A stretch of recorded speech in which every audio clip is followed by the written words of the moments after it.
Hello there. We've had a few inquiries in relation to our domestic violence and violence against women and girls course in relation to exactly what it covers. So I've updated the website, but also recorded this short 4-minute video.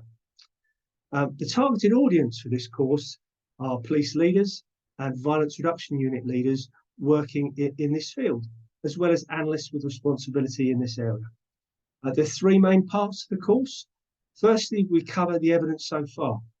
We review the evidence in relation to case studies from the UK and abroad, including using restorative justice conferencing, the use of independent domestic violence advocates at court, targeted assistance campaigns, domestic abuse panic alarms, and perpetrator programs.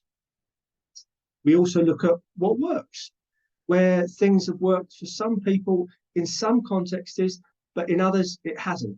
We try and unpick this, and where there has been some unqualified success emerging in relation to the use of rapid video response in Kent, where it's been used in very certain circumstances, we cover this.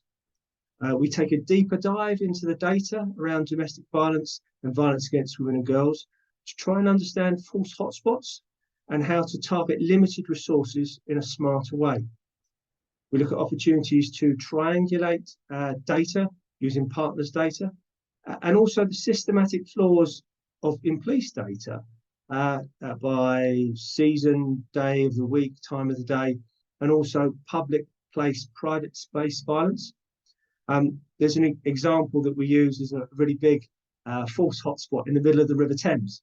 And when you understand how that came to be, it makes it quite easy to take it back to your own force and see where that might happen in your context. We also have some group exercises for the delegates to evaluate proposals and suggest how they might test them.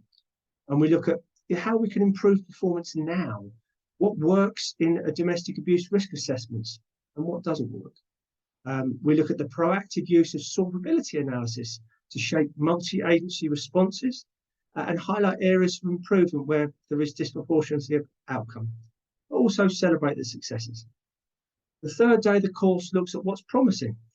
This is from the use of suspended prosecution programs, looking at adverse childhood experiences to forecast future offending, and also some ongoing research in the use of polygraphs for domestic abuse offenders when they're released from prison.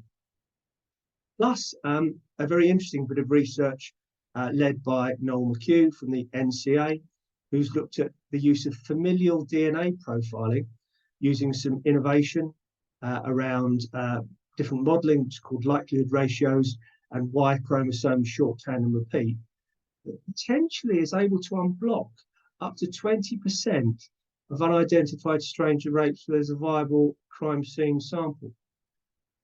There's a lot in the 3 days. It's quite intensive, but if you're interested, we'd love to have you with us. Thank you very much.